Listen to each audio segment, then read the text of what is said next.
Good morning, welcome to Not My Shop. We're in my driveway with my mom's Mazda 3 returning again and completely covered in turds. She's out of town, so I'm taking care of a few things, one of which I already did, two of which I already did actually. The first one is the fender liner, which if you're getting deja vu for the second time, then yes, I did already do this, but I did it with an aftermarket one from Rock Auto and it fit like garbage. So much so that even my mom, who just uses this as transportation, was bothered by it, and so she went and bought OEM.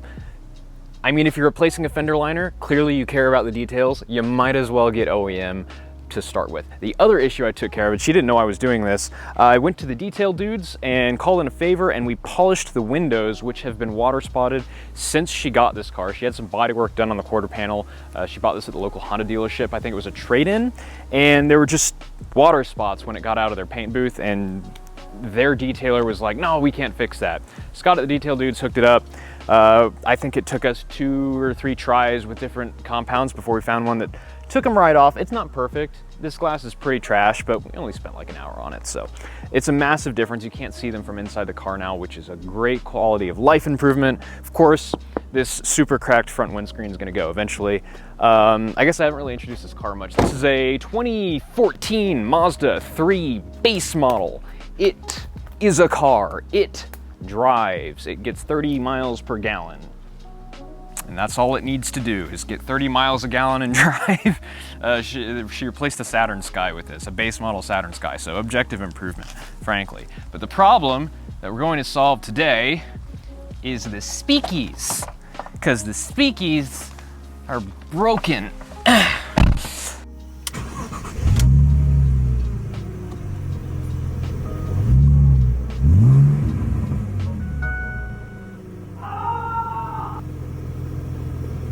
Quick review of the Mazda 3. I quite like this thing. This one's an automatic.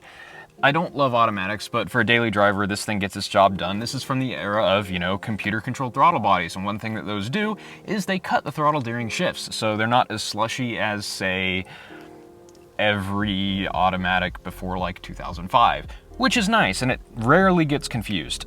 Steering is great. I think it's if it's electric steering, this steering is really good. If it's hydraulic steering, this steering is garbage. So I'm not sure which it is. The steering is fine. I love the infotainment, and I know that's a controversial take, but I love the 2 knobs here, easy at hand, and I love the interface, and it's super snappy, especially for its age. I love the gauge cluster. I like the seats. They could use a little more lower back support, but they have nice bolstering. The acceleration is whatever. It's a fine car. I mean, it's not built the greatest. The steering wheel's peeling a little bit, and some of these panels rattle a little more than I feel like they should. I mean, the center console flex is pretty impressive for only 100,000 miles, but hey, it's a cheap car. The speakers, right, okay, let's turn this thing on. Oh yeah, that was what I was going to mention. This car has a key fob, right? It's in my pocket. Keyless push button start, but you still have to use the fob to open the doors. There's no button here to open the doors, which is super annoying. I've got to take the fob out, unlock the car, and put it back in my pocket and start the car, or I will inevitably leave it in the center console. One thing that this stereo does that I love and that I hardly ever see is I can just plug my iPhone in. This is before CarPlay. Plug my phone in and it'll stream Spotify through USB. So you get better audio quality than Bluetooth, it charges your phone at the same time, and it gives me my album art and stuff without CarPlay. I don't know many head units that do that. Maybe it's just because I don't have much experience with newer stuff, especially in this weird middle era between stereos being trash and stereos being good and having CarPlay, but I really like that a lot. Yeah, we're gonna listen to some music here. I don't know how well this is gonna come over my microphone, but there's nothing coming out of this speaker, and that speaker sounds pretty bad.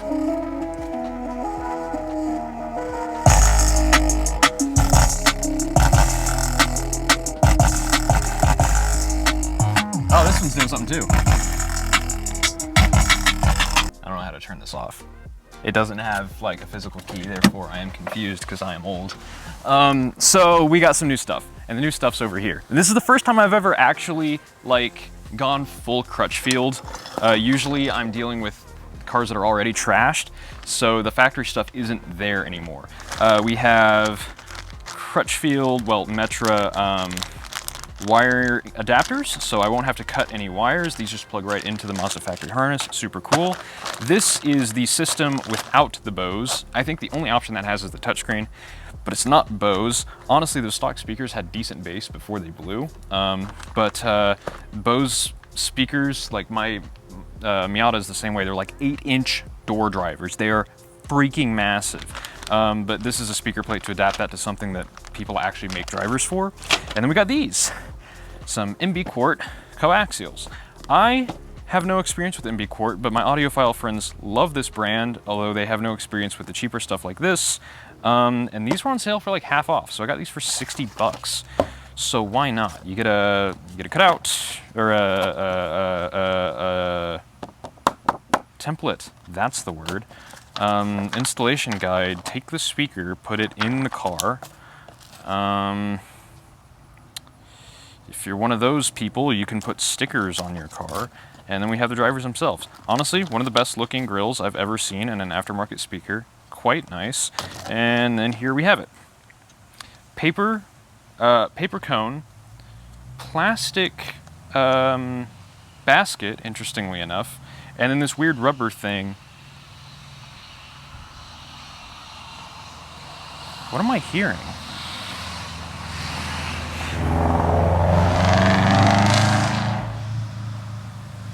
I can't tell if I'm hearing like blow-off noises or if it's just broken. I think it's broken because it lasted way too long. And this weird rubber covering over an okay-sized magnet. I don't know. I think paper cones generally sound better. I think that's a titanium tweeter. Or no, that's silk dome. I don't know. It's a speaker. I didn't look much into it. Let's see if there's anything else in the box here. I think the answer is no. Yeah, so pretty bare bones. The, what did I buy for the Insight? Polk. The Polks I bought for the Insight came with a bit more stuff, but I'm hoping that MB Quartz spent the money where it matters. Oh shoot, no, there is more stuff. Hey, look at that. You get mounting hardware, just like the Polk. Okay, cool. They're redeemed. You don't get little wiring pigtails though. The Polks came with wiring pigtails. And without the sale, these cost the same as my Polks, which were also 6.5. It did say in the instructions that I'm probably gonna have to cut off some of these tabs. Oh, okay, I see. So they've got these posts here and that's what the screws screw into. None of this really matters at the moment because we need to take the door apart. And to do that, apparently, we just need 3 tools. A screwdriver, a pry tool, and a 10 mil out of Alex's pocket. A 10 mil out of Alex's pocket. Not entirely sure what the 10 mil is for because everything I can see is just screws, but it feels kind of nice to just be working on a nice, simple car like this again, instead of something crazy and weird. Everything is super straightforward and just like every other car ever made. If that is, you can actually get your fingers in here. There, simply lift out your filthy rubber, twist counterclockwise to unsecure the fastener. Right in here, maybe? Maybe.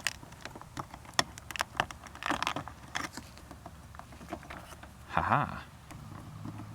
And apparently that's all the screws. Oh wow. Yeah, so that one screw there does all the heavy lifting of keeping the door pull in place. And that's kind of my measure of like, one of the fundamental things that makes a car feel cheap is when the part that you open and close the door with wiggles around a lot. Infiniti is really bad about that. Like an Infiniti M56, go in one of those and do this. It moves this much with all the fasteners in there. The whole door panel wiggles when you close it. It is absolute trash. Tesla Model 3s are kind of the same way. Every Nissan ever is like that. It's just a surefire way to make a car feel cheap as balls. Oh, and did I mention that there is, stop it, it's 101 degrees out. The feels like is 111. So this is a good day for this, but my mom gets home tomorrow.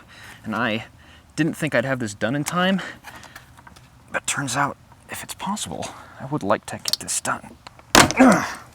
Yeah, literally all of them pulled out of the door. We'll make it through this together. This is the part where you really notice how cheap this car kind of feels. There we go. Whoa, that's awesome. Okay, so these are...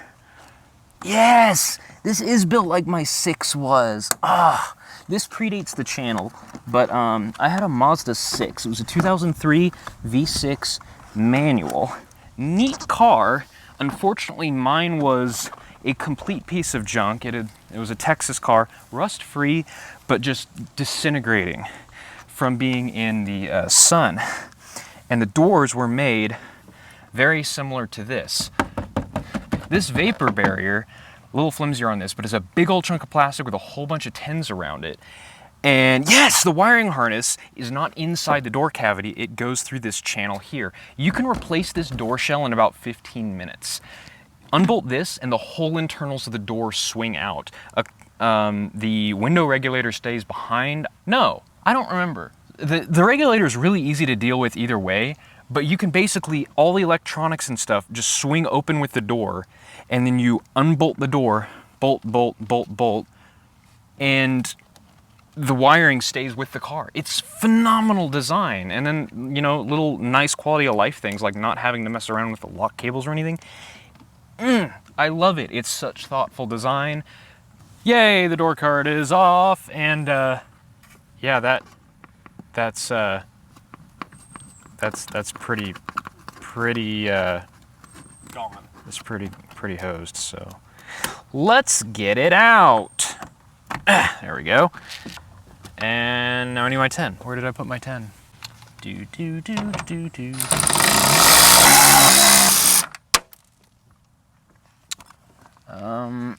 Oh, I was standing on it. That's how. There we go.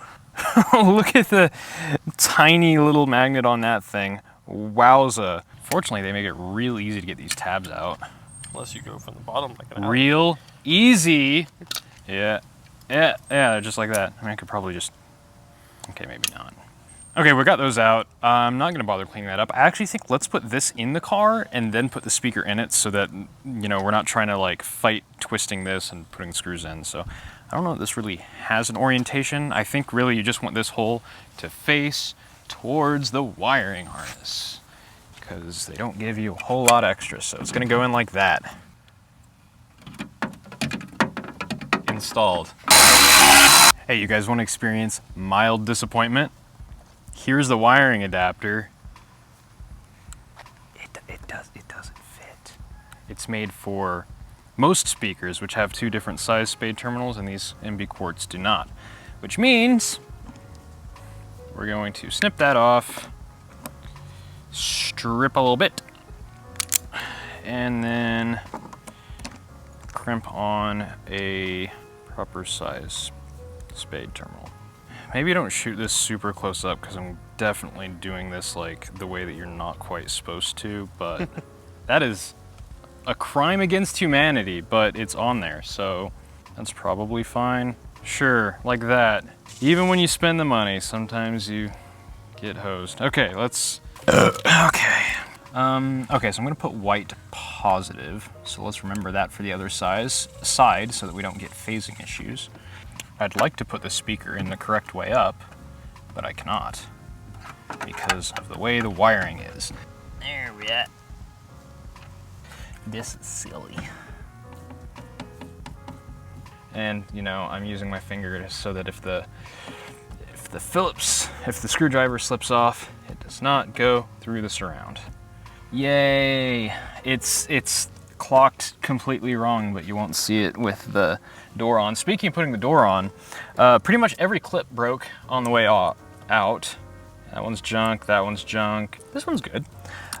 So we went to O'Reilly's to get some more, but they didn't have a whole lot. So then we went to AutoZone and paid half as much money for like 1/10 as many clips. Fine, we'll test the speaker first. Here, have a door. There's your door. Have fun with your door. Enjoy your door. It works!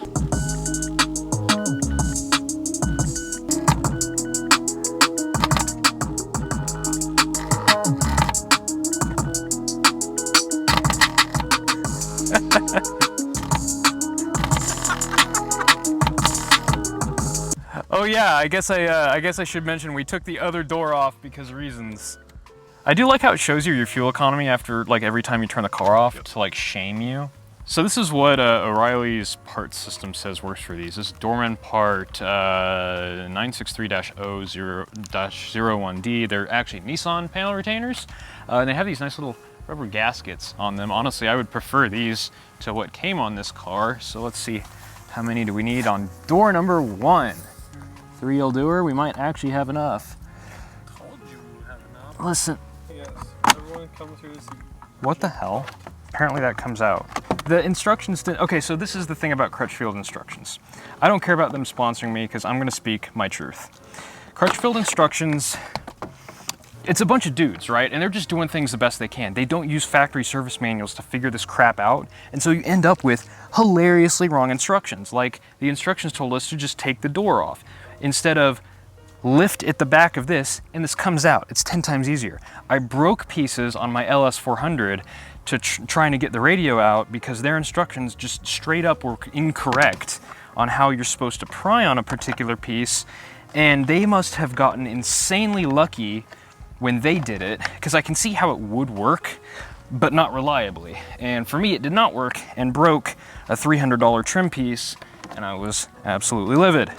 And they did not care. So yeah, probably best to like reference forums or factory service manuals or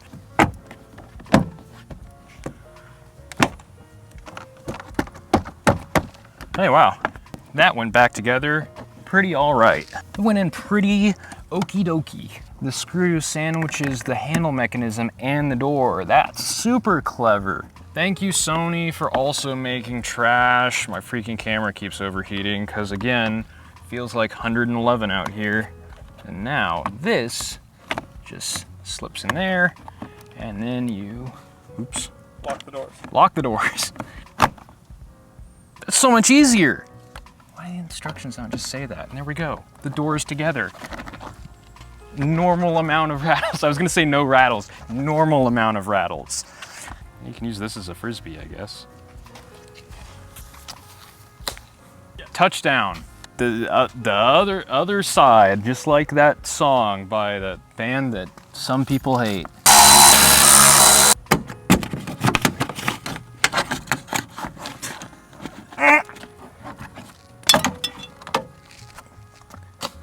I already hooked this one up, made sure to get the wires the same, and I loosely put 2 screws in it so we can just go ahead and I can't see where the hole is, so I just have to guess. That's what she said. Don't look at me like that. Why are these screws so long? Okay, I have 7 clips in my hand. How many does this door need? 1, 2, 3, 4, 5, 6, 7. Cool. Oh, there it goes. Just comes right out. And then you get angry and smash.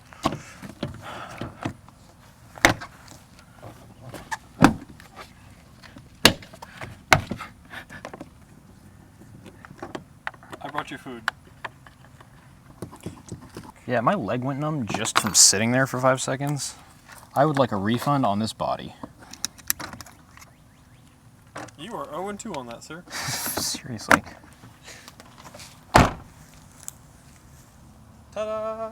I'm gonna put everything neutral. I'm gonna put the fader back to all the speakers. Okay. Like I said, this infotainment is super responsive. Like, that is quite good. Okay, treble is trebly. Okay. I don't actually know if it has the speakers up here. It might just have grills. No, this one definitely was playing the first Right. round. I wonder if we want to unplug those. It definitely seems like it's better with the bass turned down. Give it just a touch of treble. I think that's pretty darn good. For my money, for the $90 I think that cost, because the speakers were on sale, $60. I think that's a deal, and this car is good to go. I mean, it's not audiophile, I'm not blown away by how these MB quartz sound, but there's no weird sibilance, no really, I mean, there's no big negatives. They're just not, you know, amazing. But for the price, probably the best I've found. Definitely as good as my Polks, if not better. So definitely recommend these MB quartz. There'll be a link down in the description. I'll probably try and find them on Amazon since I think they're going out of stock on Crutchfield. That's why they were on sale. I think my mom's gonna be happy with this thing when she gets back tomorrow. Thanks for watching.